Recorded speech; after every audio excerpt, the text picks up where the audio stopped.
The great thing about youth sports, they give young people an opportunity to participate in something that is going to broaden them as people. I think it's very amazing that Garza Law Firm has made a commitment to help the youth kids with playing different sports. Guys like Marcos Garza that put their time into being able to help these kids live out a dream. It's made me who I am today. The Garza Law Firm. Let us help.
No one could have known it then, but when Daytona International Speedway opened in 1959, it marked the beginning of a new era in American motorsport. As a replacement for the old beach course a few miles to the east, the opening of the high-banked 2.5-mile Florida Tri-Oval represented the leading edge of a wave of construction of big paved speed palaces. Before Daytona, Indianapolis was the only American oval track longer than 1.25 miles, and most racing took place on dirt ovals a mile or less in length. From the very first Daytona 500, won by Lee Petty in a three-way photo finish, those high banks proved a favorable venue for wide-open stock car racing. Daytona kicked off the growth of NASCAR as we know it today. Daytona International Speedway's infrastructure has grown and changed to such a degree that it would be almost unrecognizable today to someone who hasn't seen it over the last 2 decades. It's an amazing motorsports facility, but one thing has not changed over the past 6 decades. No driver can consider his or her career complete without notching a victory at Daytona. From Dale Earnhardt, who captured the 500 in '98 after coming so close so many times, to 14-year-old kart racers whose racing resumes are just beginning. A victory at Daytona is a mark of distinction. Tonight, it's a Saturday night Throwback League race number 1. It's coming up next here on HBR TV. Race information for this evening: 100 laps, 250 miles. 75% fuel load. The drivers will have 3 sets of tires over the wall at their discretion. 1 fast repair. 65-degree ambient temperature, 88% humidity, clear skies, a stiff breeze 9 miles an hour out of the north. Track temperatures hovering right about 89 degrees. Certainly going to help these drivers make some serious horsepower as well as put that power down to the racetrack.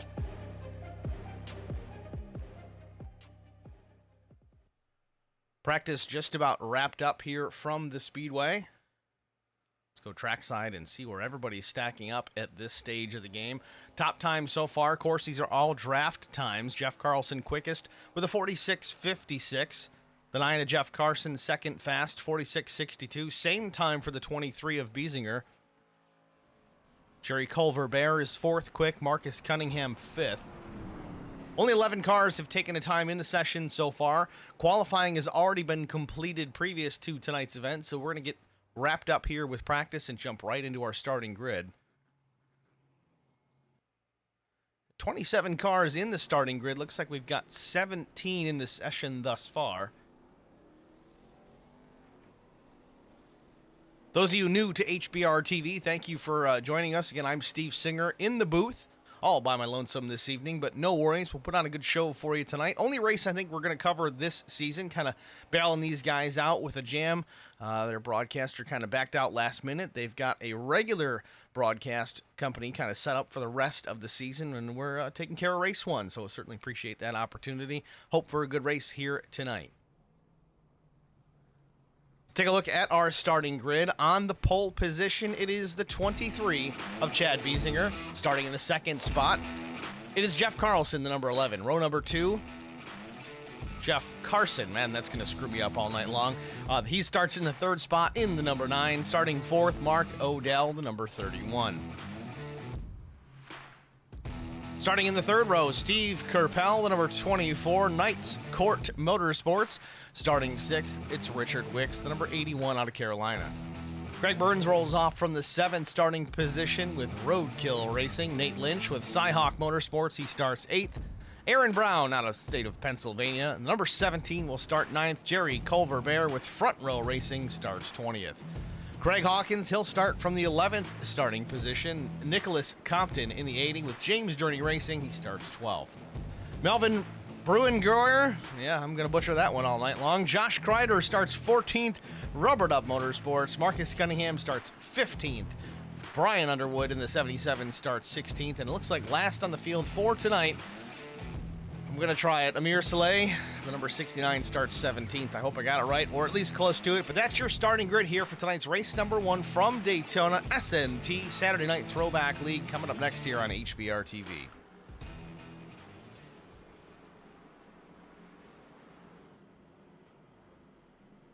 Field working the back straightaway here. Pace truck lights are off, so we're going to get the green flag here this next time by.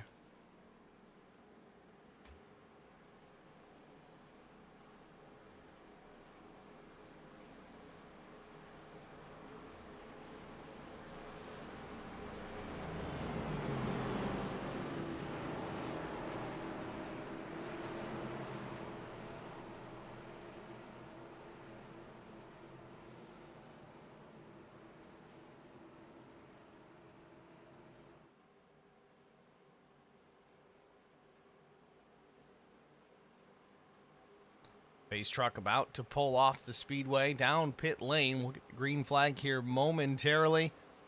Field formed up 2 by 2, little jumbled from mid-pack on back, but the green flag does wave, and we're underway from Daytona.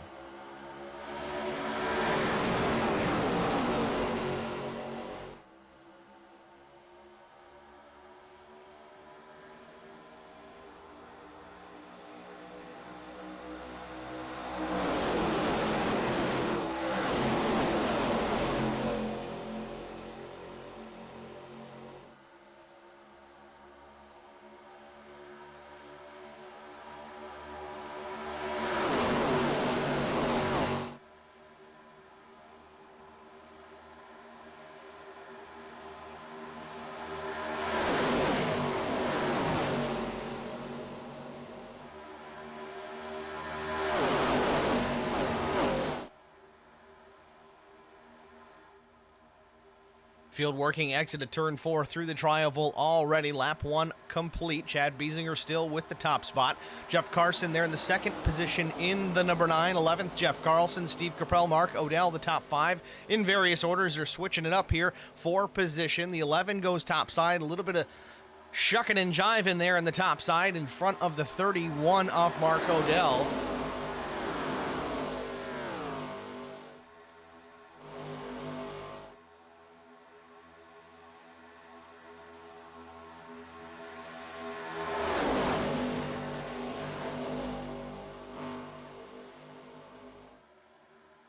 Biesinger still out front as the cars exit turn number 4. Carlson and Carson still 2nd and 3rd, inside and outside.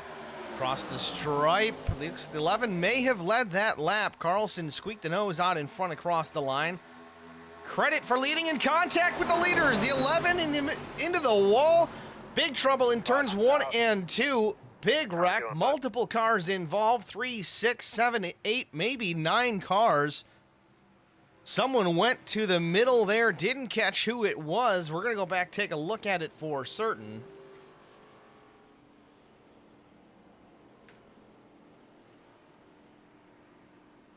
Early wreck here at Daytona.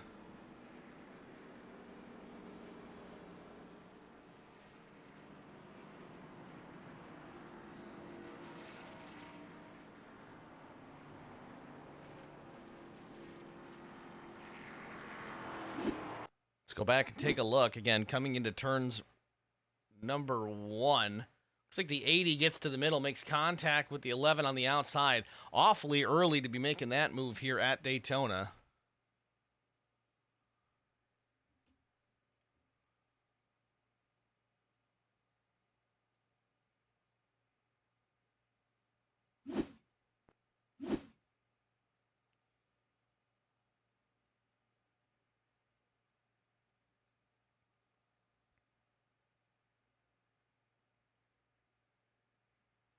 big trouble. Again, these drivers do have one fast repair at their disposal this afternoon, but didn't expect to use it this early on, 3 laps into the event.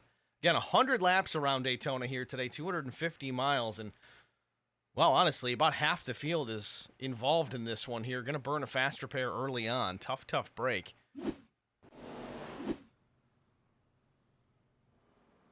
Those involved, it looks like Robert Wicks, Jeff Carson, Amir Saleh. Again, I apologize if I'm butchering some names here. It's the first race for these guys, so pronunciation may not be our strongest. But so Amir Saleh is your third car involved. Fourth would be Nick Compton, Jeff Carlson, Nate Lynch, Josh Kreider. So there's 7. And then it was Aaron Brown, Brian Underwood, Marcus Cunningham. That's 10 cars on lap 3 of this 100-lap event. Tough break early on. Again, they do have a fast repair, so this is kind of their mulligan. They can get that out of the way. No more fast repairs remaining for those that decided it was time to use it. Certainly a risk that you take. I mean, you're involved in these things unless you got a live spotter or kind of watching your car to say, oh yeah, it looks pretty good. It's not too terribly damaged. Why don't you come in here, uncheck that fast repair and fix it the old-fashioned way. Get it as close as you can here. You got a couple of laps under caution to do it. That's all well and good. But if you don't have that live spotter, it's kind of a disadvantage that you have. You kind of got to eyeball it. All right, is my steering wheel straight? I'm looking in the mirror. Is the rear spoiler jacked up in the air? Is the nose, is the hood all bent up? You kind of got to look at those things yourself, at least from the perspective from the cockpit, and kind of make that call. Okay, I'm going to burn the fast repair, or maybe I'm not. But the problem is if you don't use it and you've got 3-4 minutes of required repairs, well, your race is shot. We don't run stages here in this league. You got to rely on natural cautions to come out to get lucky dogs. In fact, I don't even know if they're running the lucky dog. This is kind of a throwback series, kind of an ode to well, a couple decades ago when this was essentially the NASCAR Cup car, this ARCA car that they currently run. So that really lies the dilemma in the fast repair.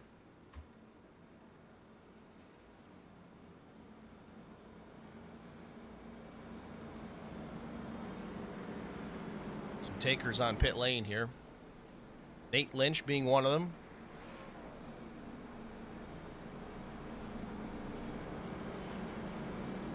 Nate Lynch says he's out of Manchester. I'm assuming that's New Hampshire. Not 100%, but been there.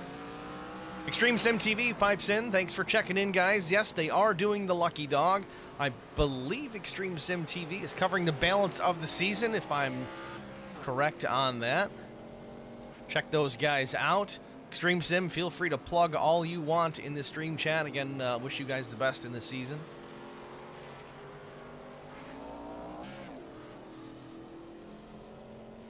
Marcus Cunningham in the 34 UPS Ford Taurus. He's down and away out of his pit.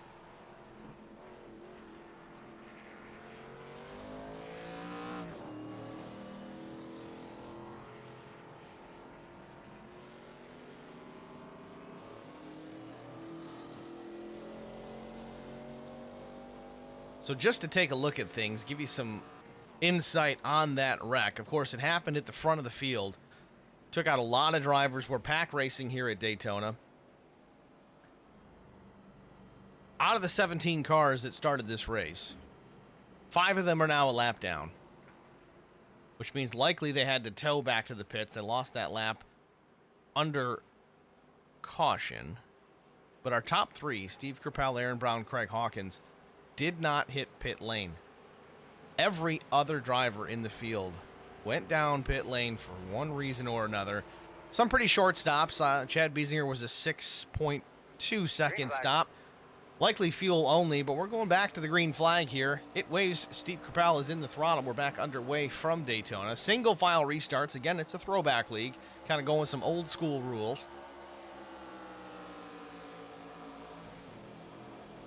We noted 10 cars definitively involved in the wreck, but there were some others that may have taken some evasive maneuvers, maybe drove the car through the grass.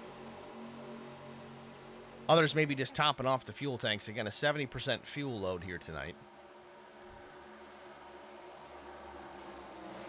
14 to Craig Hawkins dropping out of line. He's going to drive to the back of the field, likely by design. Stay out of the chaos. Keep the nose of that number 14 machine clean. Again, Hawkins did not pit, so he still has a faster pair to his disposal based on that information, but he's going to sit here at the back of the field, just kind of sniff some draft, keep that number 14 AC Delco machine in clean, not so much clean air, but good graces, I guess you could say.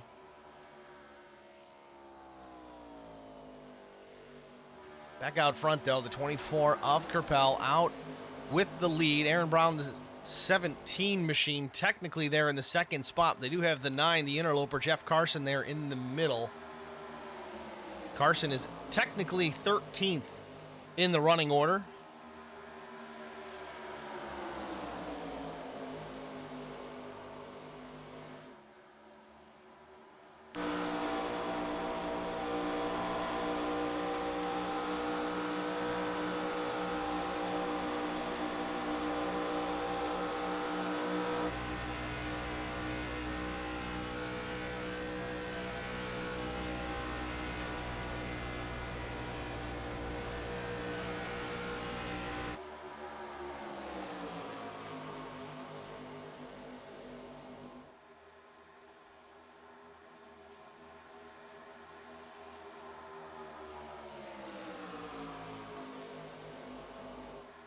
Jerry Culver-Bear, your new leader, the 31 of Soleil. He's trying to go to the bottom. He does just that. Takes the top spot with authority. No help for the 20 topside.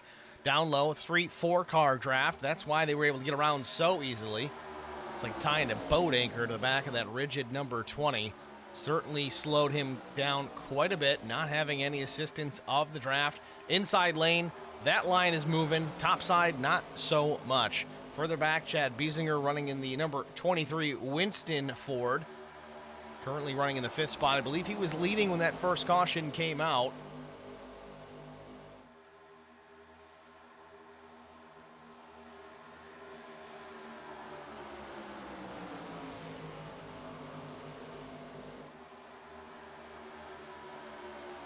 Currently Richard Wicks, the only car, the number 81, out of the race. Involved in that early race incident.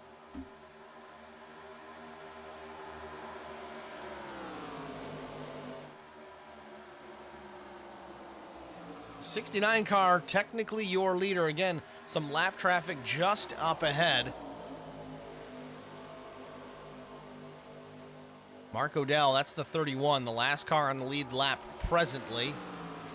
And the 80 of Nick Compton, he is 2 laps down, actually 1 lap down now. Just got that 1 lap back naturally from the top spot. A little bit of a paint issue on that 80. I don't know if he's using the retired paint scheme on the new ARCA body, but it's not lining up. At least we can still see the numbers there. That's a bonus.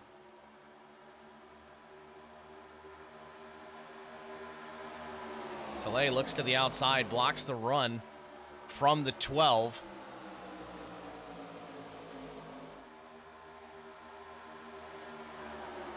And it looks like the 12 in your timing tower is actually going to be the 77. That's Brian Underwood running the number 12 Alltel Mobile 1 Penske Dodge colors.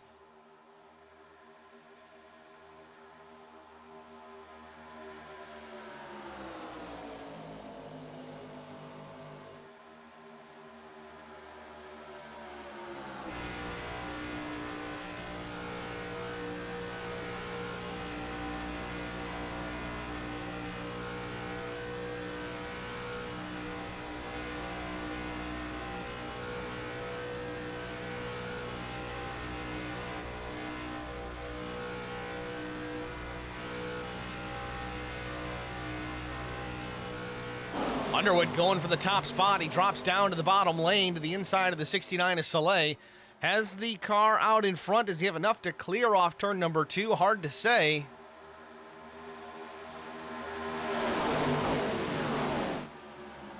Underwood way down to the bottom, the inside on the apron. Not sure if he was shoved down there or if he decided, you know what? It's too early for this. We're dropping back once again. Certainly showed he's got some power and ability behind the wheel of that number 12 Dodge. Certainly off the pace, though. Hopefully he doesn't drop too far back. He's got to keep the draft, stay in this one, but he goes from hero to, well, not quite zero, but at least 10th spot. Running order on the racetrack right now. Soleil continues to lead the 69. Second spot, Nate Lynch. Lynch up top, the mellow yellow, number 25.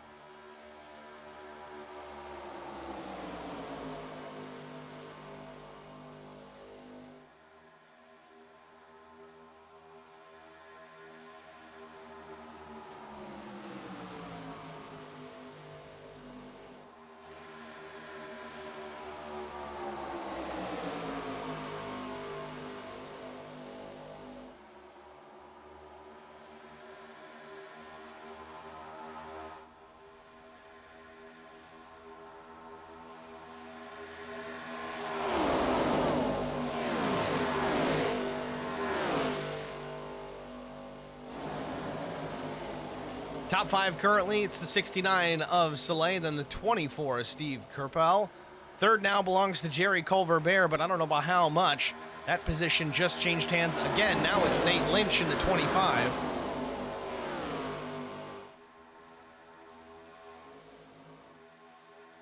Back and forth they go for that position.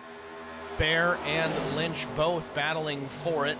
The 20 of Bear up top, the 25 of Nate Lynch down on the bottom.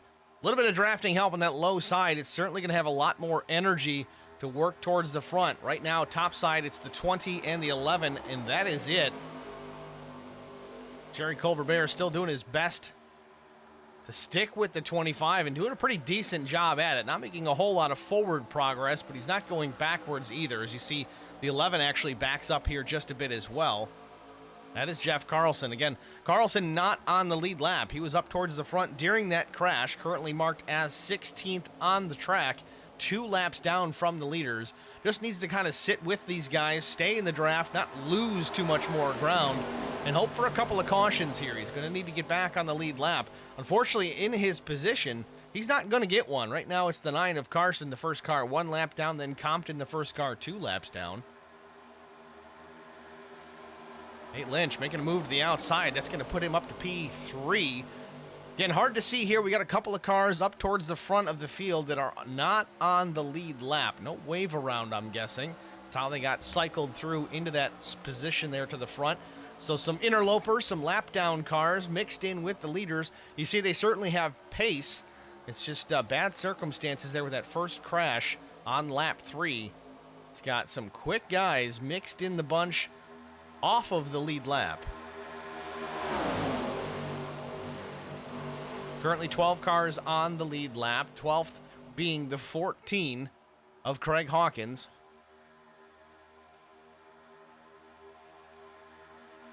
Now Culver-Bear nose out in front on the high side with drafting help from the 69. Now, here's the thing. You want to watch these guys and see. Does he drop down? No. There was a run coming from the 31 down low. Again, the 31, Mark Odell, 13th position.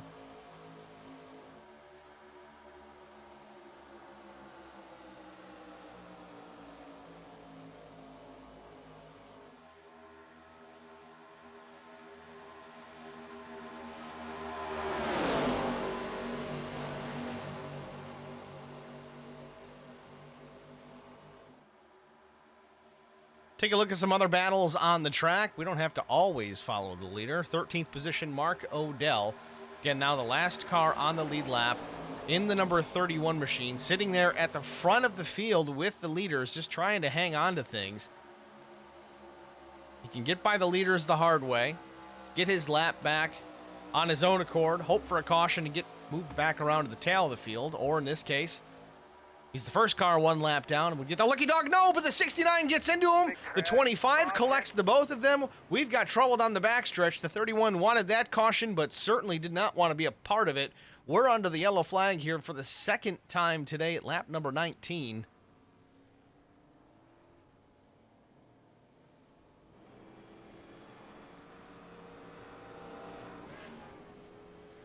Let's go back and take a look at it. This is, again, off turn number 2.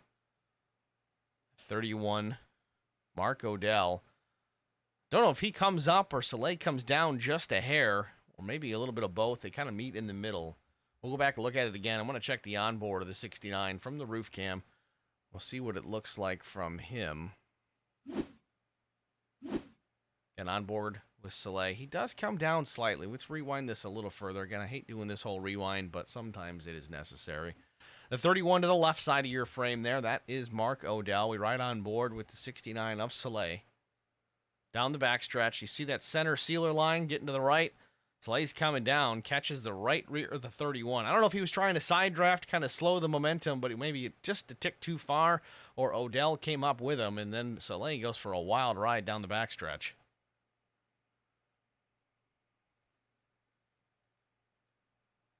'17 gets collected in this as well. It's Aaron Brown. Looks like he eventually straightens it back out. Little off-road excursion through the grass. Collects the 48. That's Josh Kreider in the 48. So again, looks like some fast repairs are going to be had here.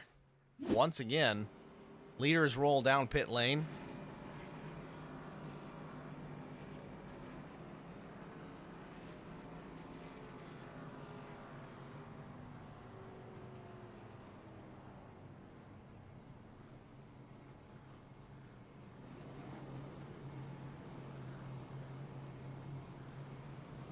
And 3 sets of tires over pit wall here tonight.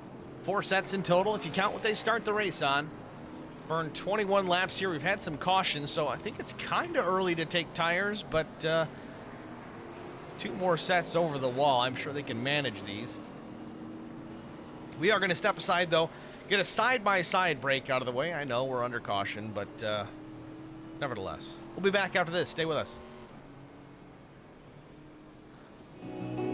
I would definitely recommend the Garza Law Firm to all my family and friends because I know how he's treated me. I have been playing basketball ever since I can remember. I just finished my 6-year career playing for the University of Tennessee. I feel like we're both striving to be better every day. He's always responded quickly and has always come through with whatever he said that he's going to do. The Garza Law Firm is definitely somebody you want on your team. The Garza Law Firm. Let us help.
Welcome back, ladies and gentlemen, to Daytona International Speedway, the Saturday Night Throwback League, race number 1.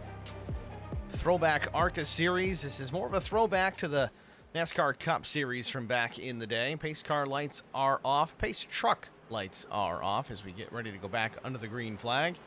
Single file restarts once again.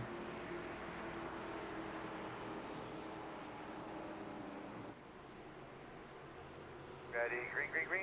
Green flag waves back underway. Lap 23 goes on the board.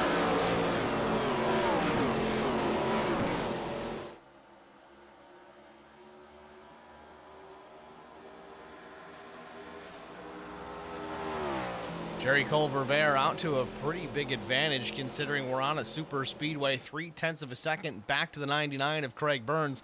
They're going to chew that deficit up in a hurry with the assistance of the draft. He's going to have to be careful not to get past. 99 of Burns looking to the outside with some help from the 23 of Biesinger. It's going to easily push Craig Burns out into the P1 position. Topside, 3-car draft. Bottom 2, top 2 come down, make it a 4-car draft on the low side.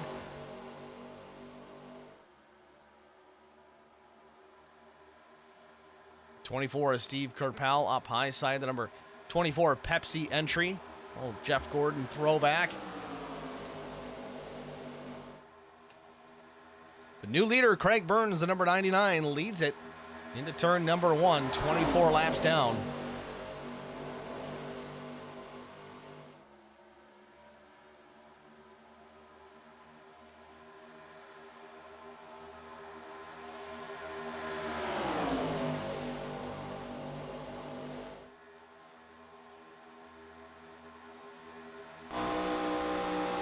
So right on board with Craig Burns.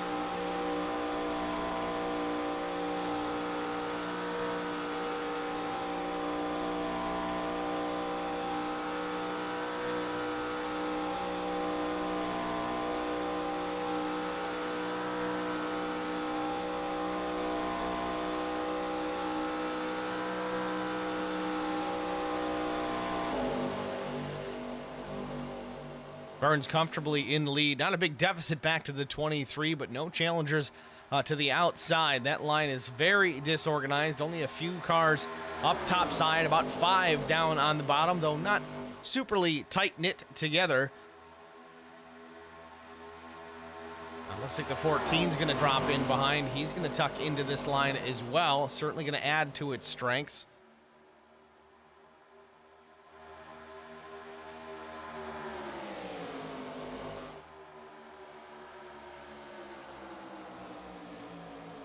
Burns across the stripe, leads lap 25, begins 26, still with an 0.08 of a second advantage. Not even worth mentioning, really. You can see it. It's half a car length.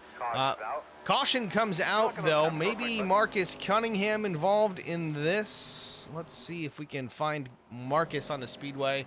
Yes, definitely some right front damage for certain on the number 34 UPS Ford.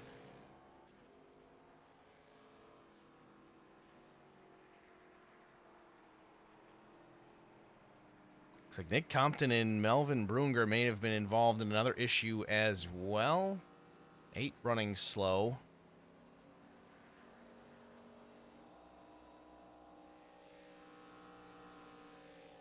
Let's try to unpack this. Let's see what happened with Cunningham. It seemed that he was the reason for the yellow initially. Oh, here we go. Into it kind of late. A couple things going on at once. Looks like it begins with the 80 and the 81. Actually, the 81 and the 11.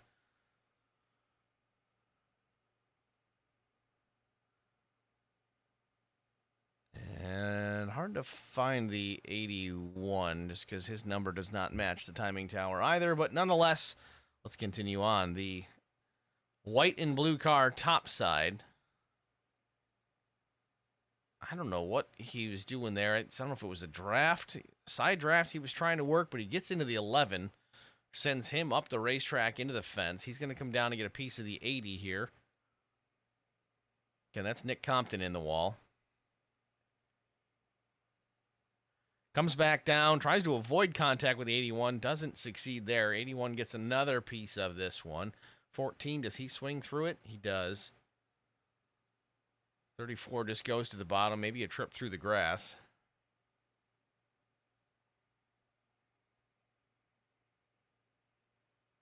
And then big impact from the 8. So let's back that up. So the 8 of Bruengeyer, again, I might be saying that totally wrong, was way on the bottom,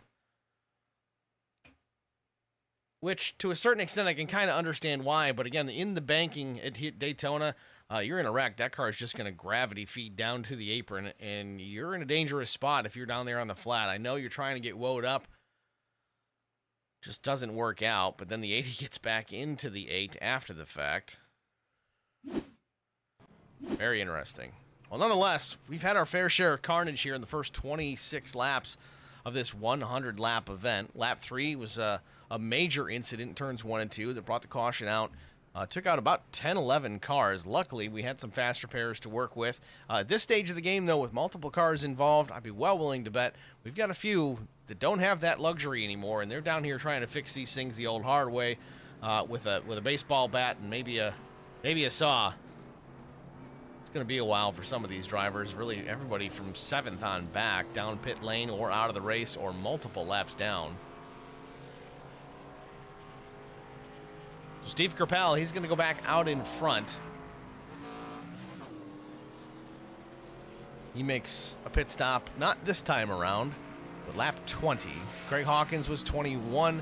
Chad Biesinger pit this time around. So really the top two, they stay out during this caution. Again, not a whole lot to gain. I believe they did take some tires on that last stop. At least Kerpel for sure. It was a 15.13 second stop on lap 20. Definitely would indicate fuel and tires for the 24. The 11 of Jeff Carlson. He currently sits just in front of Kerpel. But again, Carlson running in the 12th position.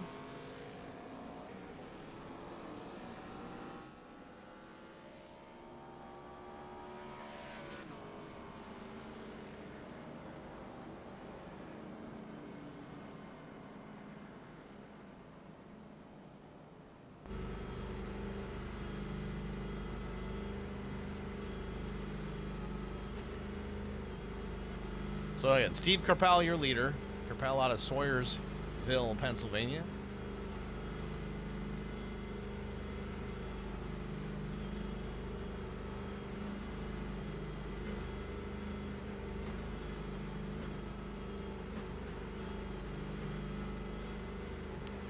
So from this view, you can see pace truck lights are off. The iRacing.com official pace truck. Working its way down the back straightaway. We'll get the restart here at lap 30. Working our third caution of the day. And to be honest, a couple of them have been pretty significant. Again, the first caution, lap 3, I think we took out 10 different drivers. Wasn't as big of an issue just due to the fact everybody had their fast repair to use. Not so much the case on this one. As we see now, we've got really from 10th place on back, no longer on the lead lap.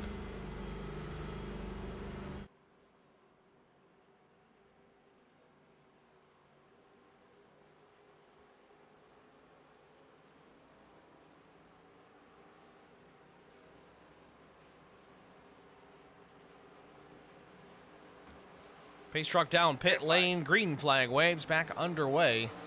Again, lap 30 goes up on the board. Kerpel in the throttle. Hawkins in the second spot. Remember, Hawkins was the last car in a lead lap a while ago. These cautions have certainly helped him get caught back up into the mix of the action.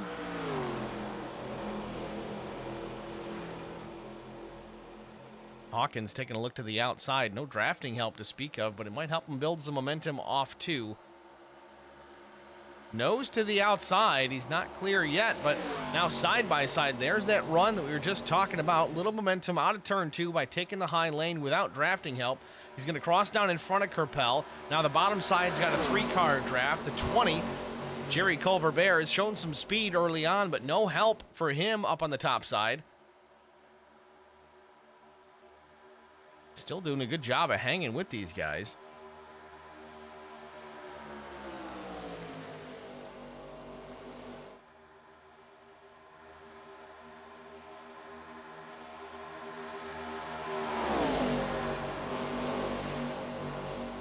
So Craig Hawkins, your new leader, the number 14 AC Delco machine. We're going to give it a shot here. Let's try and go through the field. Look at our lead lap drivers. Craig Hawkins in the number 14. He's up 10 positions on the day. Didn't have a great qualifying run clearly, but has some pace. Good in the draft, and that car is in the wind out in front. Steve Kerpel running in the second position. Steve's up 3 spots, started in the 5th position here today. Led some laps already. Of course, was leading at this restart. Quickly gave it up to the 14. Chad Biesinger also leading up front early on. quietly working his way back towards that top spot, currently running in the third position, but for how long is the 48 with a run to the outside? We're going to take a look at Kreider in the number 48. A big, massive run, working his way to the front, gets a nose out into the lead with some help from the 12/77 of Brian Underwood. New leader, Joshua Kreider, goes P1. Now, Brian Underwood there, we didn't get to him just yet. He is running now. Well, it's back and forth. Lead's going to change a bunch here while we do this, but Underwood up now 12 positions on the day. Sixth position is Nate Lynch. Nate in the number 25, the mellow yellow colors. Little Days of Thunder throwback. Jerry Culverbear, we've seen him up towards the front. Awfully racy out there, and then at number 20, looks like either a Joey Logano or a Home Depot Tony Stewart throwback. Likely a Stewart throwback, given that it's a Pontiac. Eighth position, Jeff Carson in the number 9 McDonald's Dodge. I think it's a Bill Elliott throwback. And then Craig Burns, the last car on the lead lap, in the number 99 Exide colors. Throwing it back to good old Jeff Burton.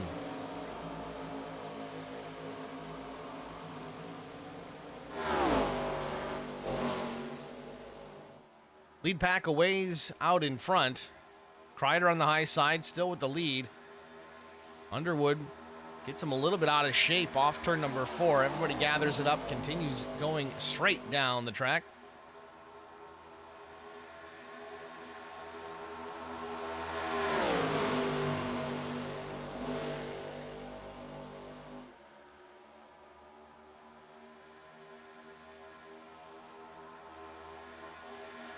Fortina Hawkins pulls out to the inside.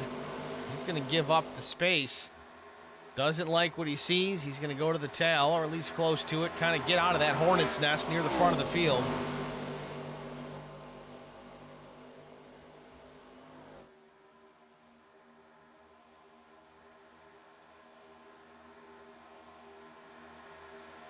Kreider still with the lead. Underwood, a good pusher there in the second spot. It's one thing that's nice about these new ARCA cars. I say they're new. They're still not fully updated per se. They truthfully don't look anything like the current ARCA car that is out there being used in real life racing. That's pretty much like a 2013 Cup car design for the most part. Bigger spoiler and smaller motor, at least as far as the power department is concerned. Usually a 358 small block, but these are more akin to your early 2000s Cup car. They're still a blast to drive. The most recent update with iRacing, it kind of cleaned up the nose a little bit. They're not as much of a ramp as they used to be, but still not perfect. You can give a little tiny push in these ARCA cars, but got to be careful because you can lift the rear tires of the race car in front of you off the ground, and then around they go, and then you've got some splaining to do.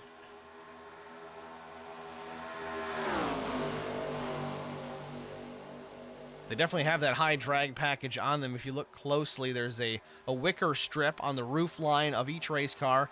And if you look really close, there's another wicker on the rear spoiler. It's a combination of two things. I think initially it was to kind of slow the cars down in the draft. But the unintended consequence to that aero strip on the roof and the spoilers, it actually created such a big hole in the air of the car in front that these cars were able to get some hellacious runs, really draft up. And we've seen it even here tonight in the iRacing sim. Guys get grouped up and they get a run in the draft, and they can pick up 5, 8, 9 mile an hour on the guys that are currently out in front with clean air. Certainly an exciting package to watch when it was part of the NASCAR Cup Series. Certainly had its reasons for going by the wayside. I mean, the delta, so to speak, if you're familiar with the terminology out of road racing, really the speed differential from one car to the next, in some cases it created, was very dangerous. You know, racing inherently is dangerous, but ultimately caused a lot of wrecks. Not that everybody really cares too much about that these days. These super speedway races tend to be just that, crazy, massive wrecks. But I gotta say, definitely brings back some memories. Fond ones at that. 38 laps in, Kreider now still with the lead. You see the 12 Alltel Dodge there in the second position. That is the 77 of Brian Underwood. And sometimes his first race of the season, maybe we didn't get everybody's numbers lined out properly, but that does happen on occasion. In most of these leagues, you get to assign numbers to each driver so that it automatically populates that number for that particular driver. Well, the other part of the thing is Trading Paints allows custom numbers. So even though that your sim number might be, well, in this case for Brian Underwood, the 77, it's still going to be painted with the 12 if he's got that custom number. So don't let it fool you. If I'm talking Brian Underwood in the second spot in the 12, it's actually the 77. I think there's one or two more drivers out there tonight with a similar situation. We try to get that lined out for everybody so that no one's too confused.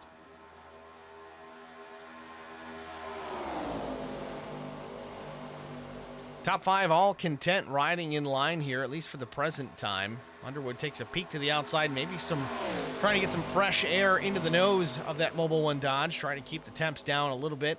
It's one thing as well, if you tuck in too close to the car in front for too many laps, you're going to build engine temperature, whether it's oil temp, coolant temp.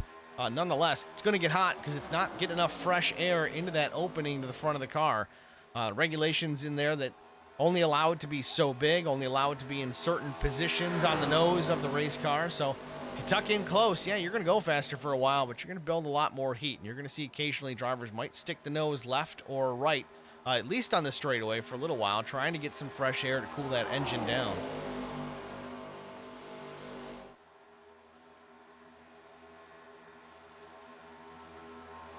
And top 5 content to run the way that they are. Further back in the 6th position, again, Hawkins dropped back. Didn't want a part of that mess. I think if he had hung with it just a little bit longer, they would have gotten lined out the way they currently are. But back in the second pack, it's Hawkins, Biesinger, Carson, and Burns. Again, 2 distinct packs with our lead lap cars. Top 5 cars were Kreider, Underwood, Kerpel, Jerry Culverbear, Nate Lynch. That's relatively unchanged at the front of the field.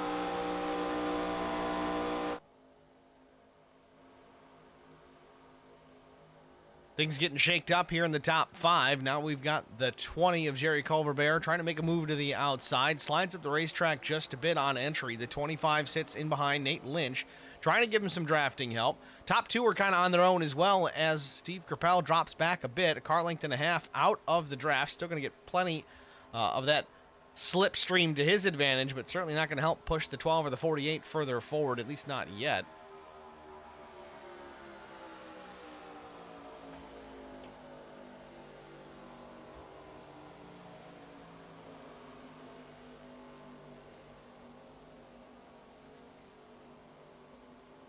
Let's jump on board here with the 12/77 of Brian Underwood.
Kreider still out in front. Underwood still sits content there in the second position. We saw the 20 get to the outside once again, but nothing really doing for him. Slides down to the bottom in front of the 24. Going to give it a go here in the low lane, but he's going to need an opening to do anything with it. If the top two continue to hug the yellow line, they're going to have to make it work up top. But right now, it's the 25 and Nate Lynch. He's trying to make the move to the outside of the 20, but again, no help for the 25. It's one thing you really absolutely must have, especially here on the super speedways, is basically a dancing partner. Got to have someone that's willing to go with you when it's time to make that move. You see right now, Kreider and Underwood content being out in front. Underwood content being there in that ride-along position behind the 48, so he's not going to make any moves. He could jump topside when the 20 decides he's going to go wide and try and make a move, and then get those guys all together and try and line up and pass the 48. But if he jumps up to the top and nobody sticks with him and everybody else drops down low, well, now he's going to free fall to the back of this 5-car pack. So then he's got to work together, try to get his way back up towards the front, but he's got to do it from the rear position. He's not going to have any help. Yes, he's got the draft out in front. Yeah, he can back it up a little bit and try and get a spot or two here and there. It's very difficult to do, though. This small 5-car pack at the front of the field still doing a good job just turning some laps here, but it's going to be awfully difficult without help to make a pass for position in this spot. Checking back on our 6th, 7th, 8th, and 9th place battle. Chad Biesinger leads this second pack.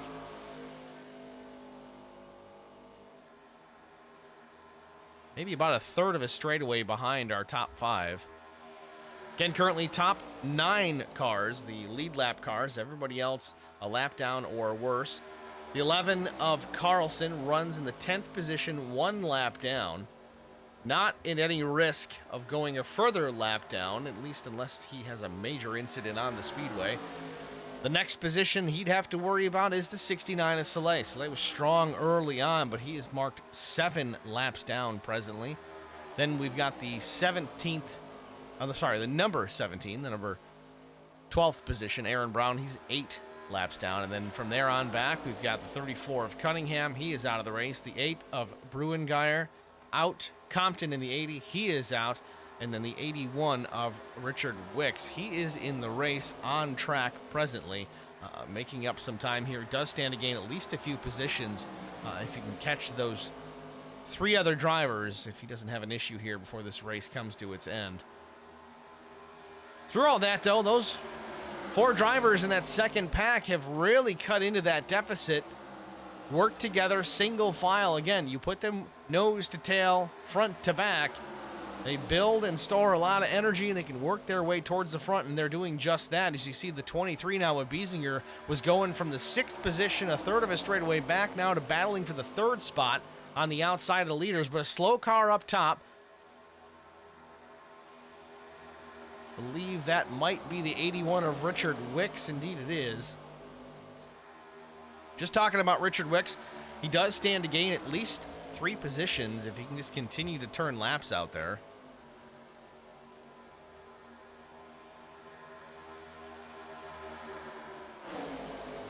Back out front, Kreider still managing to keep that top spot. It does seem like the low lane is the preferred place to be.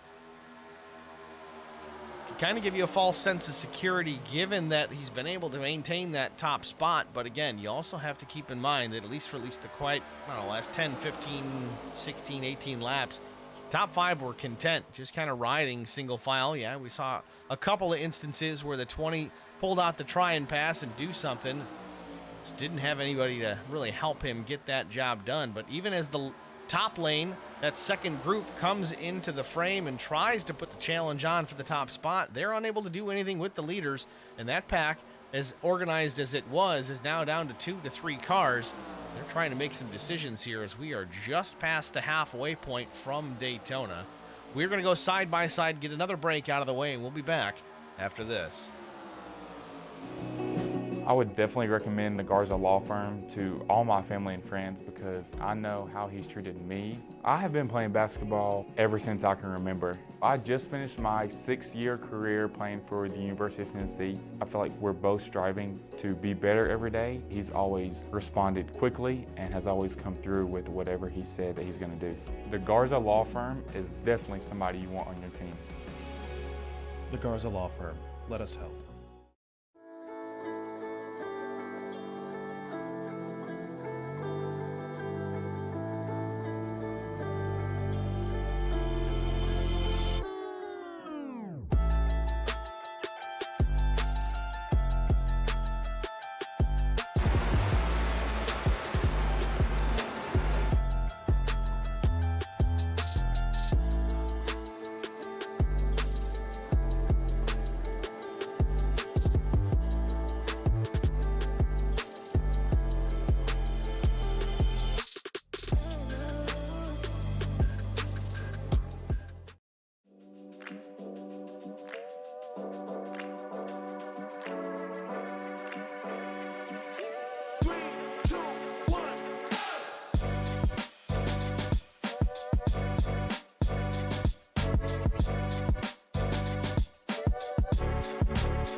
Welcome back, ladies and gentlemen, to Daytona International Speedway SNT Saturday Night Throwback League. Race number 1.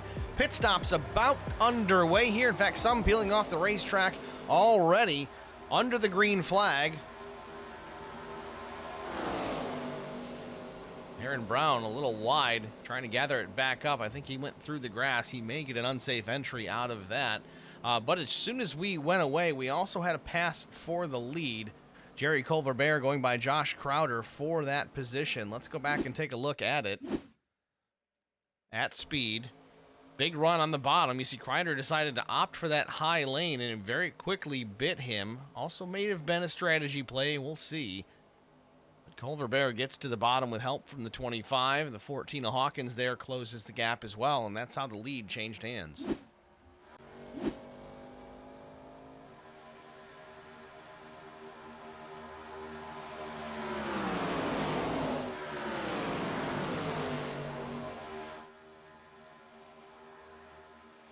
So the 20 out in front. Nate Lynch the second spot. Steve Kerpel in the third position. Craig Hawkins, Josh Crowder now the top 5.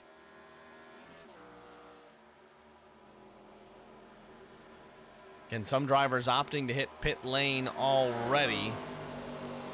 Jerry Culver-Bear, Nate Lynch the top 2. They pit on the last caution about lap 27, where I expect we'll see Kerpel and Hawkins peel off the racetrack before anybody else.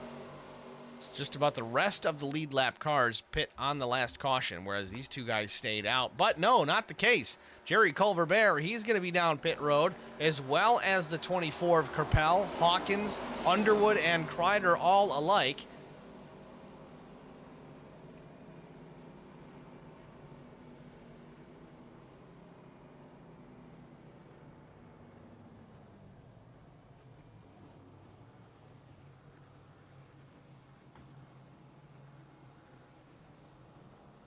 Tires and fuel for the 20, it appears. Right sides are on. Crew goes around to the left side.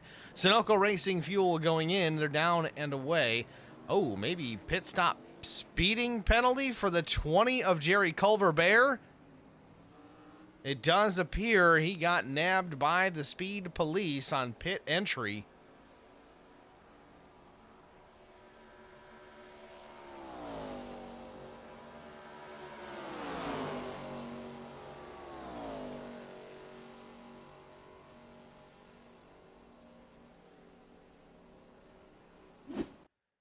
Let's try and get a look here if we can get any kind of speed on this.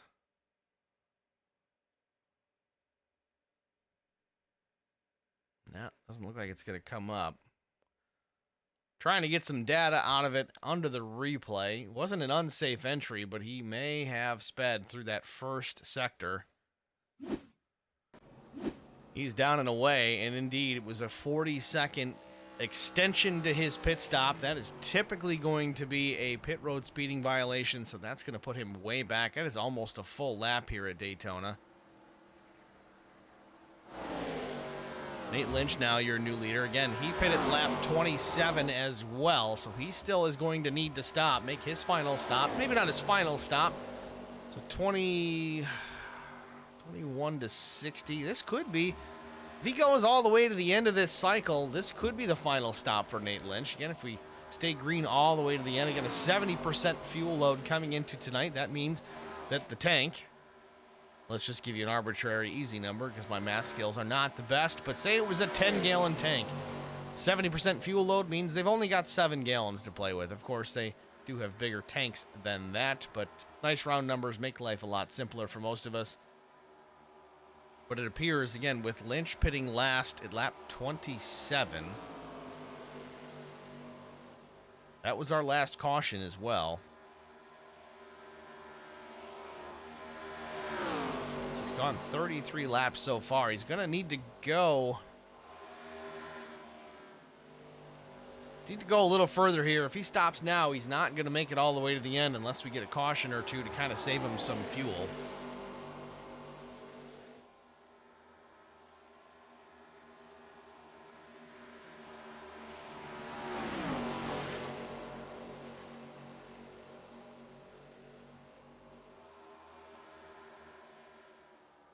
And here he peels off. Nate Lynch quickly out of turn 4. He's going to hit pit lane. You better get it woed up. Locks him up. Oh, this could be trouble for Nate Lynch as well. Might see the same fate as Culver-Bear. Jerry Culver-Bear getting a pit road speeding penalty on his stop.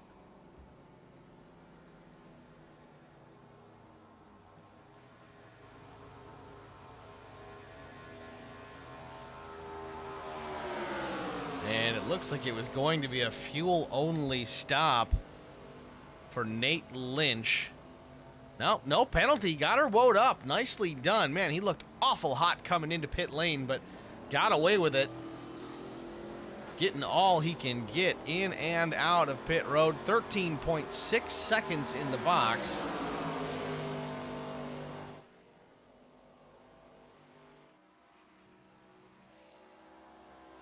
So Lynch actually comes back out, currently as the leader. Now, not so much, as you see the pack working their way by through turn 2.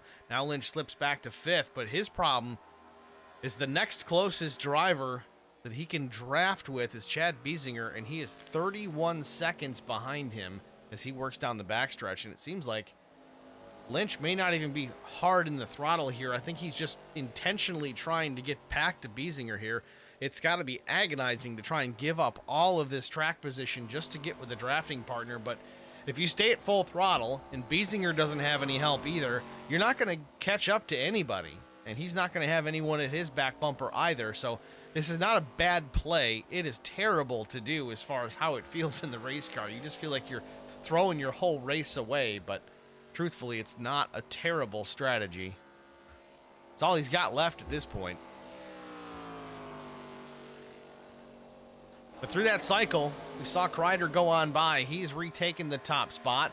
Remember, these guys all hit pit lane at relatively the same time. Lap 56, the top 4 did.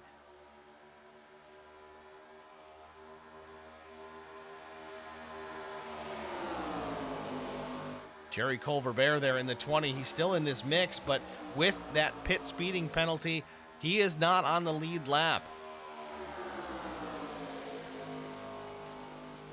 In position for a lucky dog if the caution were to come out.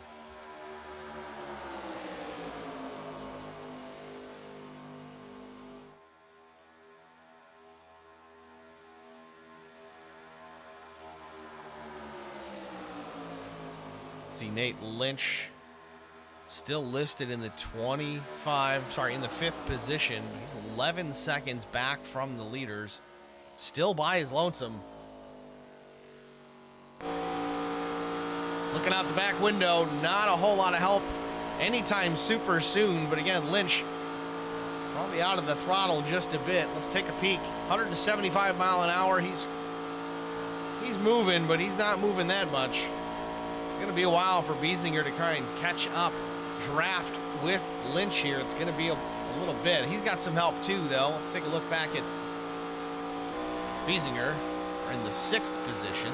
He's got some drivers packed up with him, so they're going to start gaining some ground on the 25.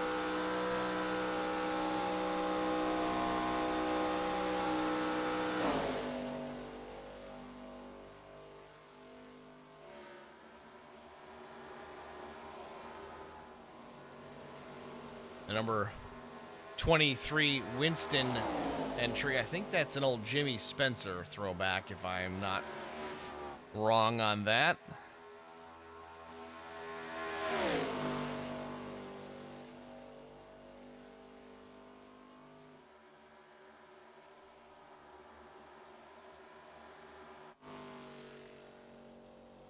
See Lynch just exiting the tri-oval. Biesinger now also just exiting the tri-oval. So they've cut into that deficit quite a bit. Again, a 3-car draft. If they stay linked up the way that they are, they're going to close down considerably. Last lap for this group, a 46.28. Nate Lynch running by himself, 50.2. That's a 4-second a lap difference. I know, it's easy math. I'm not looking for any pats on the back here, but that's going to chew up that deficit in a hurry, and Lynch is going to have to do everything he can to try and hang out of the back of that top 3 draft, or lower 3, whether it's 6th, 7th, and 8th. Once they get to him, it looks like that's going to work out, as now there's 4 cars in behind. But it appears this is the 11 of Jeff Carlson now. This is not a lead lap group of cars. It doesn't matter. It's going to help the 25 of Lynch get into that draft, pick up the pace a little bit. So again, Nate Lynch's last lap, a 50.06. That was without any drafting help. He's going to have it now. Interestingly enough, it seems that Lynch is either off the pace or intentionally trying to tuck in behind. This could be for fuel strategy as well. Again, you can try and pick up some draft here, save a little bit of fuel.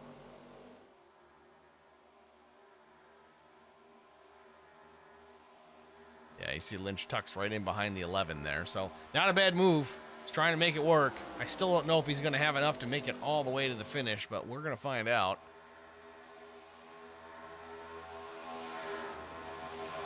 Lynch was the last to pit, lap 60. Next closest pit stop to him is in the lap 57 area. It was Biesinger, Carson, and Burns.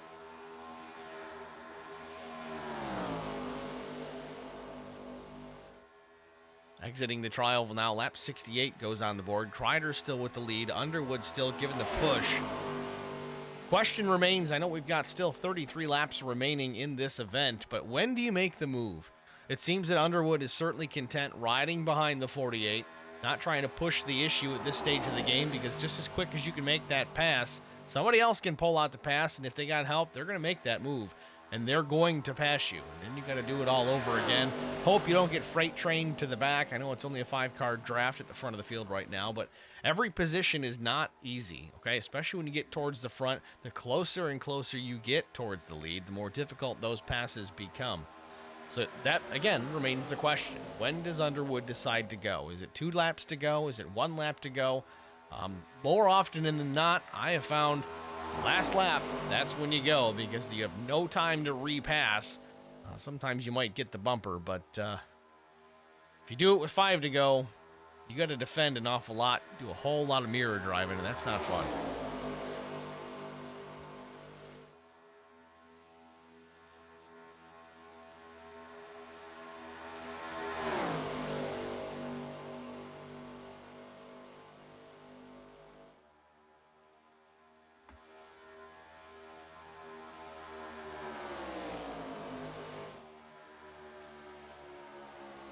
Well, with the race in its almost to its final quarter, definitely its final third, let's try and run through the field here once more. Again, Josh Kreider out in front, up 13 spots on the day. He's been very content at the front of the field. Has regained that top spot after the cycle of green flag stops. Managed to pit with at least a handful of drivers to maintain some drafting partners. Brian Underwood, well, he's been kind of the pusher most of the afternoon as well. Very good at the back bumper of the 48. Just a matter of time before he decides, you know what, I got to pull out and make this pass here. Otherwise, I'm going to be sit here stuck in the second spot. Underwood up 14 spots on the day. Steve Kerpel, number 24 machine. He's up 5. Sorry, I did this again. Same as last time. He's up 2 spots. He started 5th. Running in the Jeff Gordon Throwback DuPont colors. Greg Hawkins, we've seen a bunch of him tonight in the AC Delco colors. I don't think this is even a Dale Jr. throwback. I think this is closer to a Ron Hornaday Jr. throwback. Still a good-looking race car nonetheless, but Hawkins having an okay day. He's up 7 spots, still well into the top 5. Things could certainly change out front. Coming to the checkers, he's in a decent position here, and that's just all about it. You got to put yourself in position to win races. Chad Biesinger in the 5th position, the number 23 Winston and Zippo entry. Biesinger's down 4 spots. I'm sure he's not pleased with that. Still some time remains. Jeff Carson in the number 9 Dodge. Carson out of Cross Junction, Virginia. Started 3rd, runs in the 6th spot. Just behind him, the number 99 of Craig Burns. Just maintaining so far. Started 7th, runs 7th.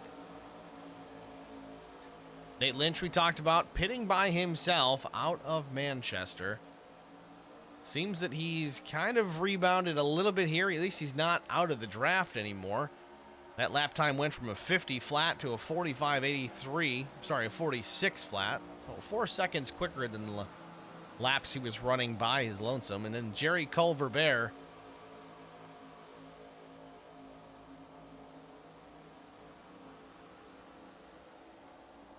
Culver effectively a lap down, but he is very close. Again, if a caution comes out, Lucky Dog would go to the 20. That's your through the field, at least for your top drivers, your lead lap drivers.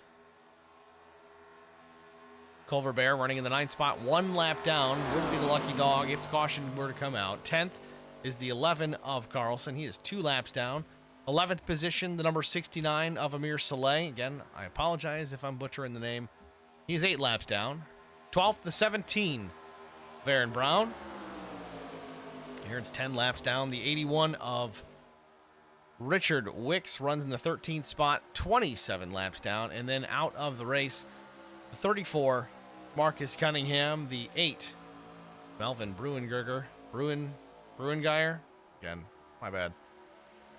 16th position, it is the 80 of Nicholas Compton. He's out of the race as well. And then the 31 of Mark Odell. Both drivers involved in multiple incidents. Unfortunately, again, only 1 fast repair to speak of tonight. Unable to get their cars fixed and back into this race. Again, those of you just coming into the broadcast, I'm Steve Singer with HBR TV. We're broadcasting Race 1, the Saturday Night Throwback League.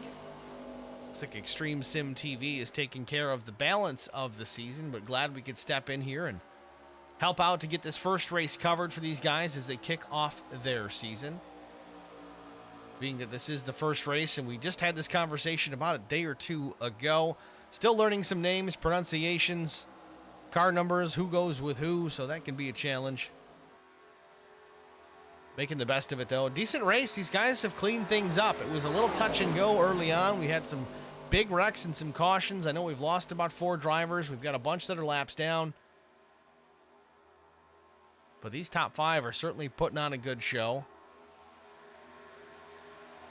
8 cars currently on the lead lap as we get 25 laps to go. Kreider crosses the stripe. Still with the lead. We're going to go a side-by-side for the final time, and we'll be back after this. I would definitely recommend the Garza Law Firm to all my family and friends because I know how he's treated me. I have been playing basketball ever since I can remember. I just finished my 6-year career playing for the University of Tennessee. I feel like we're both striving to be better every day. He's always responded quickly and has always come through with whatever he said that he's going to do. The Garza Law Firm is definitely somebody you want on your team. The Garza Law Firm. Let us help.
Welcome back, ladies and gentlemen, to Daytona International Speedway, the virtual Daytona International Speedway. 21 laps to go here for the Saturday night Throwback League race number 1.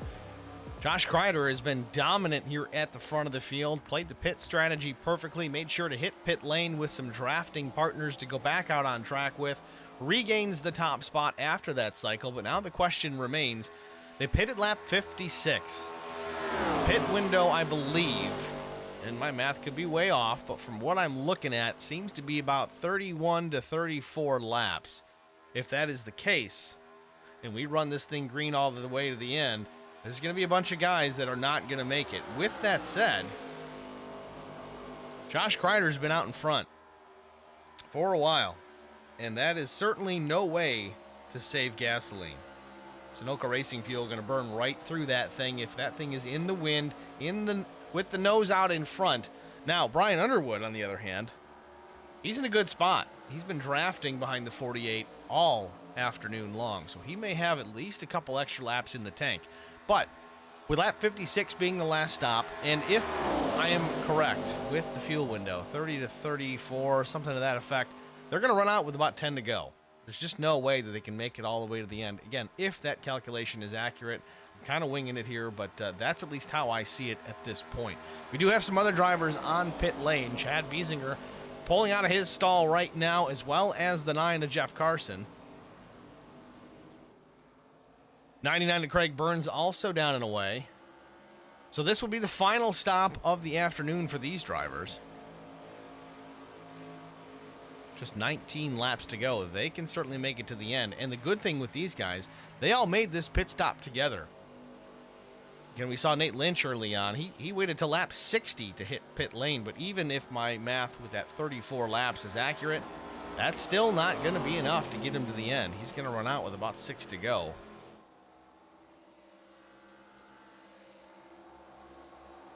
But this group here, Biesinger, let's see, Jeff Carson, Craig Burns, they're all drafted up, or at least they were, down the 23 going to the outside. That is not what you want to see right now. You guys need to stay packed up, single file, unless this is a planned change of position, which it could be.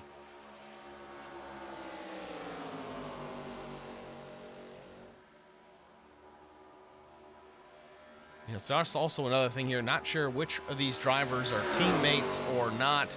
It could be kind of working together, sharing that fuel savings. In this case, maybe the 23 saved out front for a while, or in behind the 9 for a while. Now they've kind of switched it up. That could be the case. Don't have that in-car audio.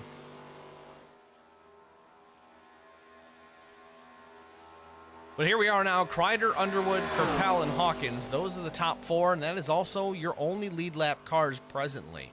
Reason for that, pitting under the green flag, it takes a while. Your overall pit time is about 40 or so seconds. Lap under green is about 46 seconds, and it takes almost a full lap after your stop to get back up to race speed. So it is inevitable, even if you pit from the top spot, you will not only lose the lead, but you will lose the lap after that. Again, everybody else is going to need to cycle back through. It's just going to be a matter of who has enough time to get back to the front after that happens. Also, the question remains still. We've talked about it. How much fuel do these guys really need to make it to the end? There's a few drivers that still have yet to pit for their final time. The top 5 drivers, Kreider, Underwood, Kerpel, Hawkins, and Bear. Bear now still not on the lead lap. You see he is listed as Culver in the timing tower to the left.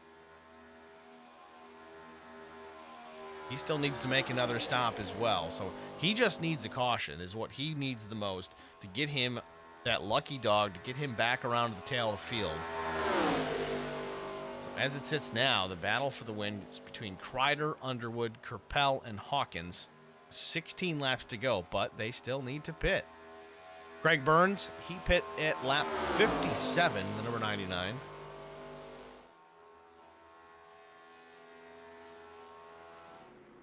Leaders are in pit lane.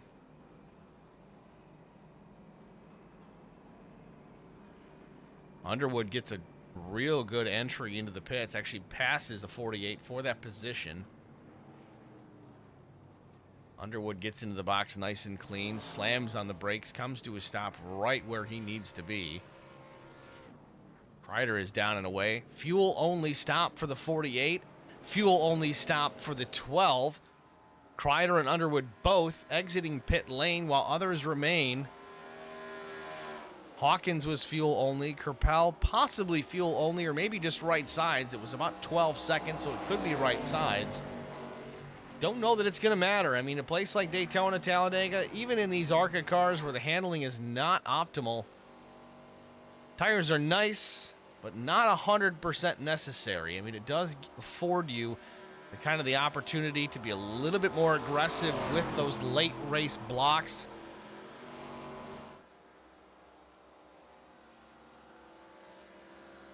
But with a little bit of drafting help and these two out in front, they may not need to worry about it. I know we've got 15 laps left. Hawkins still in third. Hawkins doesn't appear to have any drafting help as Kerpel is a ways back, but you do have the 20. Jerry Culver Bear, he's closed in to Steve Kerpel. They're going to draft up on Hawkins here momentarily. They can get a 3-car draft together, and they can probably work their way towards those top 2. Depending on when they catch Kreider and Underwood, could have one whale of a finish shaping up here at Daytona.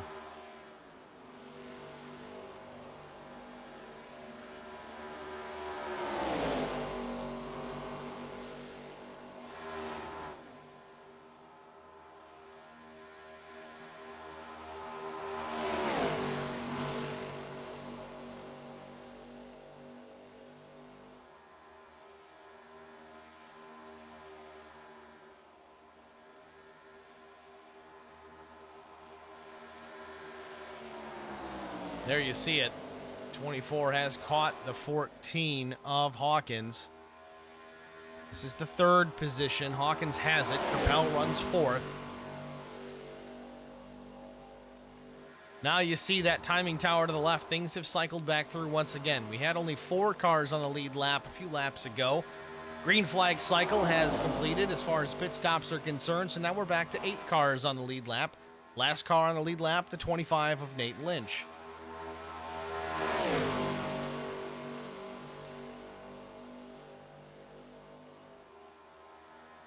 Out in front, Kreider still with the lead. Underwood still second. See how far back Hawkins is there in that third spot. These guys need to stay lined up. They can't be jockeying for position. They need to be single file and run the fastest laps they can this afternoon until they catch those top 2, Josh Kreider, Brian Underwood. If they can stay single file, which so far they have not been able to do, they can really cut into that lead. 2 cars are not going to be faster than 3 or 4 here. If they can all work together, that's going to be key.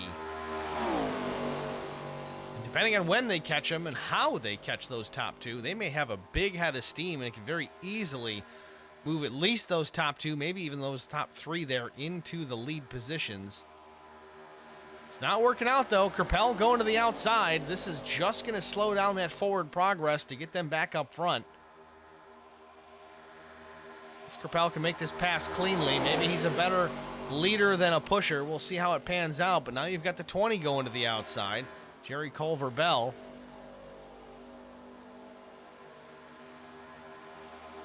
It's a 7.6 advantage for Kreider and Underwood. Back to these drivers here, 3rd, 4th, 5th positions. More so 3rd and 4th. Again, Capel and Hawkins, the lead lap cars. 20 of Culver-Bear, he is a lap down. The 81 of Wicks, he's 28 laps down. But again, not a bad move for him to stay out on the racetrack. Really, at this point, though, the 81 is just out there turning laps to turn laps. He has no positions to gain. He's too far back to catch anybody, even if the rest of the field crashed. As long as they got back out before the race actually threw a checkered flag. Wicks being 28 laps down.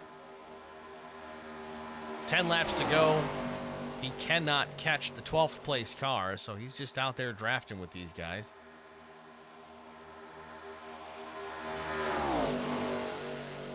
Now, again, I don't know the team situation. He may be out there in that respect trying to help the draft. That could be the case. But through all this, the leaders are still checking out on 3rd and 4th. It's now almost 9 seconds. We got a battle up front, though. Kreider and Underwood going back and forth.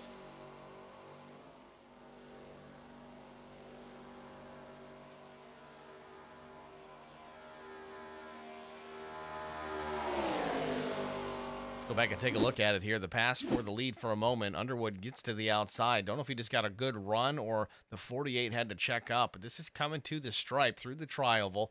Underwood in the 12 up in the top side. Gets to the right side of the 48. I don't know that he gets clear. Let's going to see it here in a minute. We'll speed it up normal time. But again, no drafting help. And that's kind of what we saw earlier. That might have been an opportunity, really, for Brian Underwood to kind of test the waters there. Without drafting help, can I make this pass? Can I make it happen? And he's got the 17 there, Aaron Brown. Aaron is technically in the 12th position. 12 laps down. Could play a factor as far as a drafting partner. He may or may not help. Who knows? You just don't. I mean, that's the case. I mean, unless you know the guy you're racing with or your teammate, he may go with you, he may not. He doesn't really have anything to gain, either sitting where he is or trying to help you. But seems like Underwood's going to need to figure something out here. If he checks up, kind of puts a gap between himself and Kreider, he could kind of get a run that way, but he's going to have to time it perfect in those final laps. Likely the last lap in turn 4, or at least the entry to 3. He's going to have to time that down the back.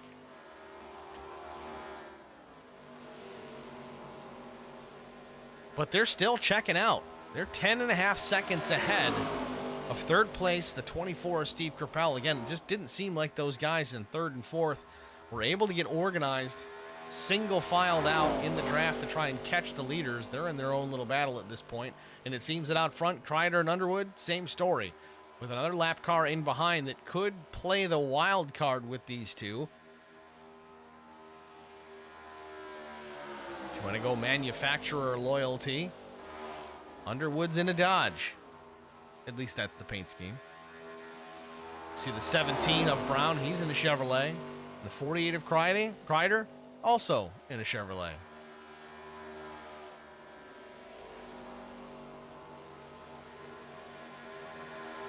I know technically in the ARCA series they're all the same car effectively, but when I see a Chevy paint scheme and I'm driving a Chevy, I'm more inclined to help the guy in the Chevy. Ford guys are the same way. Toyota, Dodge, whatever make that you're loyal to, that you're driving.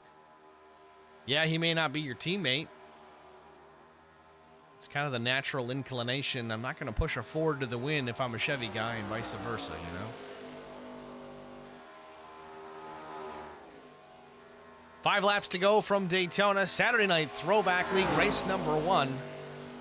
Josh Kreider, once we got settled down here, this race has been halfway decent.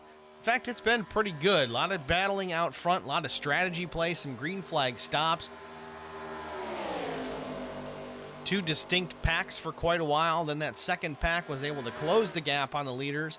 Don't think that's going to be the case here. This one seems like it's going to come down to just our top 2, Kreider and Underwood. However, a caution would certainly throw a monkey wrench into that equation. Certainly a possibility. Though, as I said, we've been very clean since we got those rash of cautions early on.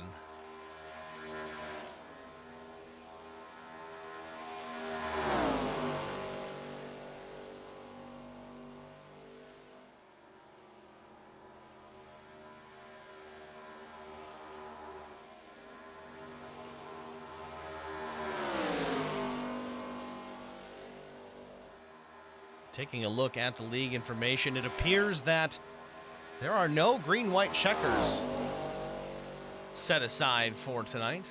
Again, a throwback league going back in the day where there was no such a thing. They're running single-file restarts here tonight. That's been changed in real life for quite some time, but I kind of like this layout, this setup. Going old school, they did qualifying in a completely different session, I believe, a day ago. There's some other leagues I've run with that do things the same way. The Superior Class Auto Racing Premier Series, they start their season off with a clash type event, but they run it in the 87s Cup cars. Then they run qualifying in its own separate broadcasted event, and then they run their opening race. I'm not sure if they're going to continue here in this ARCA series with separate days for qualifying, but if they do, I find that pretty cool. It's a neat way of doing things. If you can get everybody on board to do it, it's pretty neat. We've got that S4 guy in the stream chat saying, great broadcast, looks awesome. Thank you, Zach Millett, for chiming in and checking out the broadcast feed and saying hello. We appreciate that. Those of you guys that are watching the broadcast here, as we have 2 laps to go, if you haven't already done so, give us a like, give us a follow, a share, or subscribe. Even if we're not covering the rest of the season for the Saturday Night Throwback League, you never know. Anything could happen in the future. Emergencies happen. We may step in here to help out. You never know. It's happened before in other leagues. We do appreciate the support. Give the stream a like.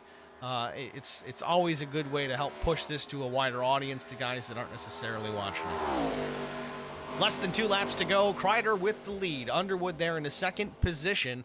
It seems like they've lost their drafting partner in behind, so this is really going to come down between these two, drafting off each other. I honestly think Kreider is not in the best position here. If Underwood is really good at this whole draft thing and he sets him up properly here on this final lap, I think he can take this win. He's going to have to time it perfectly, but he is right to the back bumper of the 48 off turn number 2. Again, no drafting help out the back window for the 12.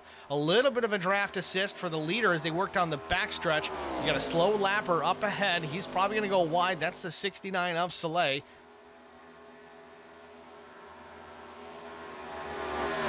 Underwood looking for the position, trying to get around, but the slow lapper to the outside, kind of acting like a pick. But Underwood looks to the outside, off turn number 4. Side by side, it's going to be a drag race to the checkered flag. Underwood makes the pass, a little bit of a slip, tries to block, but no. Underwood takes the win, timed it perfectly. We knew that it had to happen that way. Underwood wins the race. Kreider, second place. And then the battle for third as they cross the stripe. Looks like Biesinger's going to take it. Kerpel's going to be 4th, and Craig Hawkins will finish in the 5th position.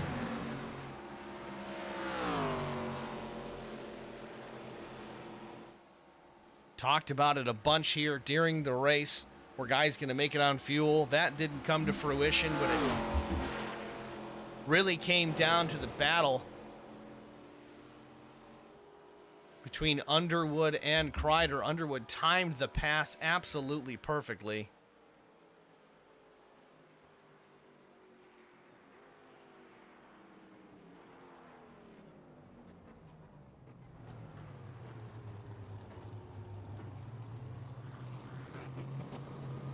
Top 2 parking on the front stretch here, right at start finish. Waiting for Underwood to give us a smoke show. Will we see it, or is it going to be a true throwback where these guys just kind of park it? Maybe a little Polish victory lap. I don't know. We'll see.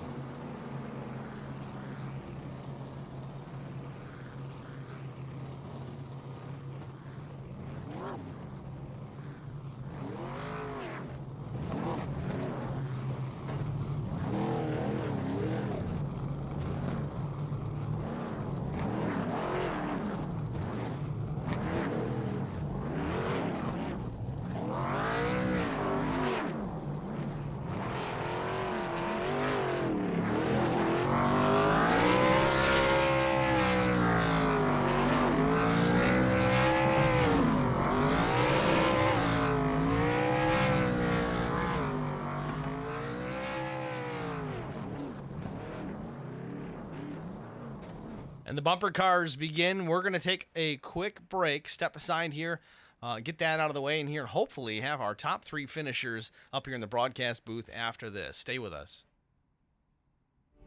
The great thing about youth sports, they give young people an opportunity to participate in something that is going to broaden them as people. I think it's very amazing that Garza Law Firm has made a commitment to help the youth kids with playing different sports.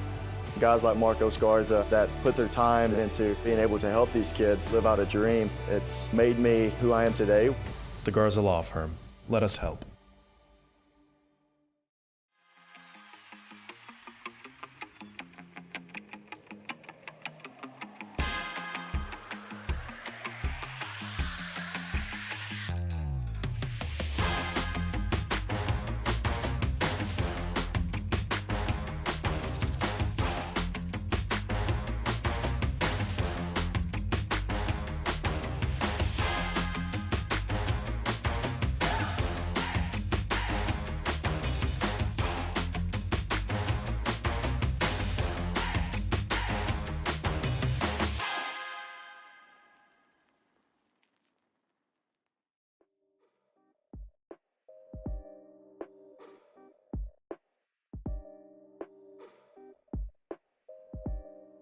Welcome back, ladies and gentlemen, to Daytona International Speedway. The Saturday Night Throwback League race number 1 from Daytona is in the books. Brian Underwood with a last lap, last corner pass, takes the checkered flag over the 48 of Josh Kreider. We're going to bring Brian into the broadcast booth here and get a word with our race winner. Let's see here. Give me a minute here. Looks like we can't move the drivers. One-off race blues here. Give us a minute. We'll be back in just a second. We'll stay with the feed, but give me a minute.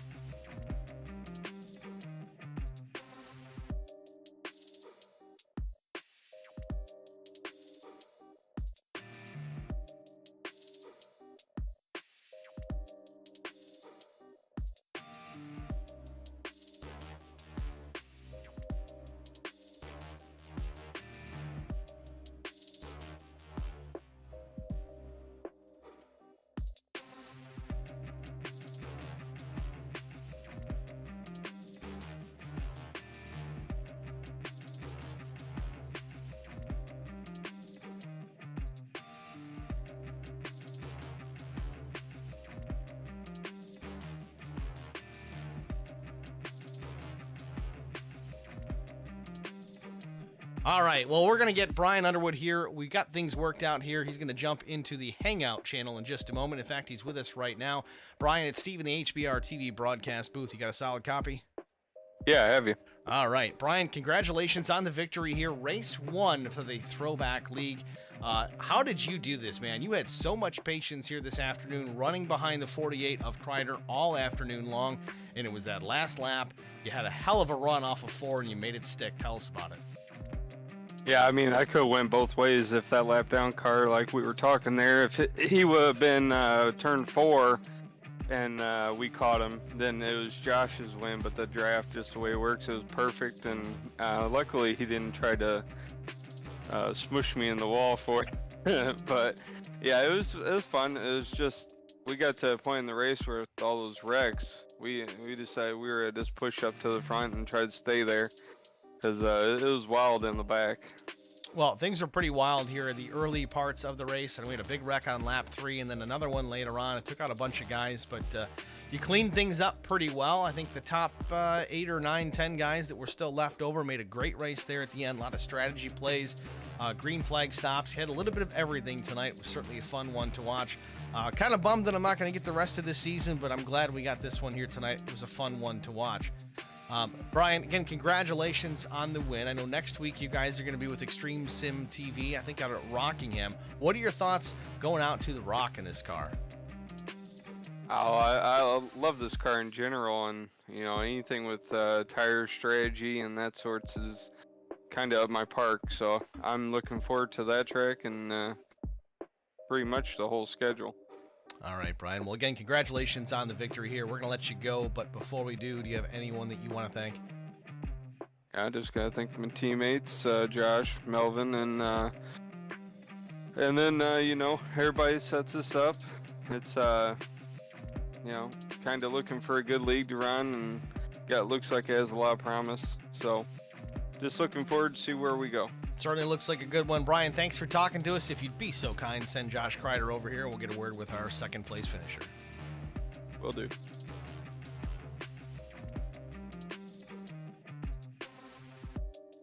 Josh Kreider, Steve in the HBR TV booth. You got a copy? Yes, sir. Josh, you were strong like bull most of this race. Kind of putting on a clinic there at the front of the field. I knew it was just a matter of time before we saw somebody pull out to pass and try to make a move. It almost seemed like Underwood had tried that with about 15, 16 laps to go just to see if it could work. Then tucked back in behind. First of all, what's your secret to running so good at this place and keeping the nose of that number 48 out in the wind? I got to be honest. I got to thank Brian Underwood. He's a good guy, and I've known him for a long time. And he was just committed to my bumper the majority of the time. The car was absolutely phenomenal tonight.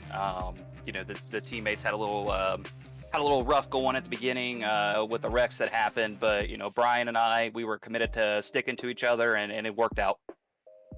Well, it was a fun one to watch. Tough break that you didn't take the checkered flag, but certainly an exciting race to call from our perspective up here in the broadcast booth. Again, with the lap car kind of coming into play there late, it could have gone either way. That's kind of what we heard from Brian Underwood. But with Brian getting that run out of turn number 4, was there anything you think you might have been able to do differently? Put him in the wall. That's about it. And I wasn't going to do that to him with, you know, I wouldn't have been in that spot without him helping me. And, you know, it's just the way, it's a long season to go, and you don't want to make enemies on the first race. So, yeah, it would have been nice to win at Daytona, but I'm not going to put somebody in the wall for it. Fair enough. Josh, again, congratulations on the second spot. Next week, you guys go out to the Rock. I don't know if you've got any experience there, especially in these cars. Tell us your thoughts going into Rockingham. It's all going to be about saving that right front. It's going to be bumpy and should be a good show. I think there's going to be a decent amount of attrition with lap down cars to the front as well. Kind of what we saw tonight. But it's going to be all about saving that tire, and I think experience is going to show. Well, very good, Josh. Again, congratulations on a solid effort here tonight. Second place finish, a good points day. I know guys hate that. But either way, good luck going into Rockingham. We're going to let you go. Before we do, anybody you need to thank?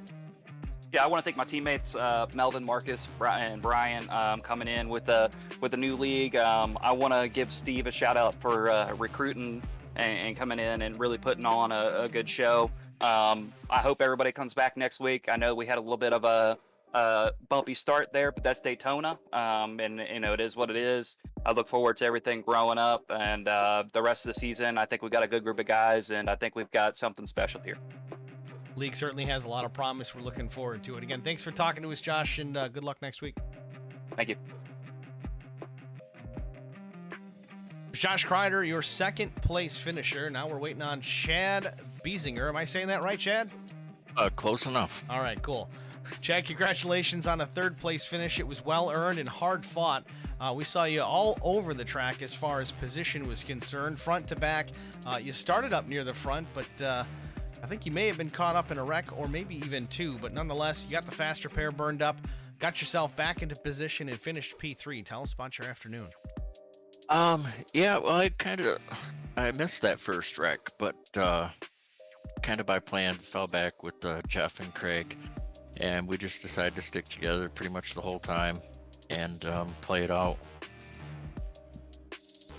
Well, Chad, I got to say, and I'm pretty sure this was a Jimmy Spencer throwback. Is that accurate? Yep. Good looking car. Like to see the Winston colors on these things every once in a while, especially on these ARCA cars that look like the old Cup cars. Yeah. Are you going to stick to this scheme the entire season? Are you going to switch it up here and there? What's the plan? I might switch it up, but I don't know. I haven't thought about it a ton. I really like this one. 23's been my number forever, and so that's kind of how it wasn't that I'm a huge Jimmy Spencer fan or that way. Kind of went for it for the number, but I really like the Winston colors and scheme. It's certainly sharp, and it'll look even better next week at Rockingham. What are your thoughts rolling into the Rock? Looking forward to it very much. I tend to shine at places where you need to make your tires last, and I just wanted to get through this week at Daytona and looking forward to moving on for sure. Well, we'll certainly disappointed we're not going to be able to cover it for you guys, but Extreme Sim TV going to do a great job. We'll be tuning in to watch it next week for sure, as long as I'm available to do that. Good run tonight. Congratulations on the top 3 finish, and good luck next week at Rockingham. Is there anybody you want to shout out to before we go? Yeah, I mean, thanks to Jeff Carson and Craig Burns. They were great running the whole night with them, and to the league. It was a blast. Thank you. All right, Chad. Again, congratulations, man, and good luck at Rockingham. Thanks. Was Chad Biesinger, your third place finish, the number 23. Chad out of Clio, Michigan. That's going to about wrap things up for us here at the Speedway. But before we get out of here, let's take a look at our official race results. Pending any penalties or anything of the sort, but this is how they crossed the stripe. Of course, Brian Underwood, your race winner in the number 77/the 12. Again, trying to get those numbers lined out can be difficult sometimes. Second place was Josh Kreider in the 48, the Jimmy Johnson colors. Chad Biesinger, the 23, in the Jimmy Spencer paint scheme. Steve Kerpel in the 24. Finished in the 4th spot. Craig Hawkins was 5th. Craig Burns finished in the 6th position. 7th went to Jeff Carson. Nate Lynch was 8th. Jerry Culverbear was 9th. Jeff Carlson was 10th. Amir Saleh, again, I apologize if I'm not saying that one right, finished 11th after looking strong early on. Unfortunately, I think got caught up in a couple of wrecks, finished 11 laps down. Aaron Brown was 12th. Richard Wicks, the number 81, finished 13th after staying on the track after some other drivers had dropped out. Definitely a smart move to look at those numbers and get all the positions you possibly can. Again, points add up, and you start thinking about it in race 1. It does make a difference. 14th finisher was Marcus Cunningham, the 34. Melvin Bruengeyer was 15th. 16th went to Nick Compton, and 17th, Mark Odell with Outlaws Racing.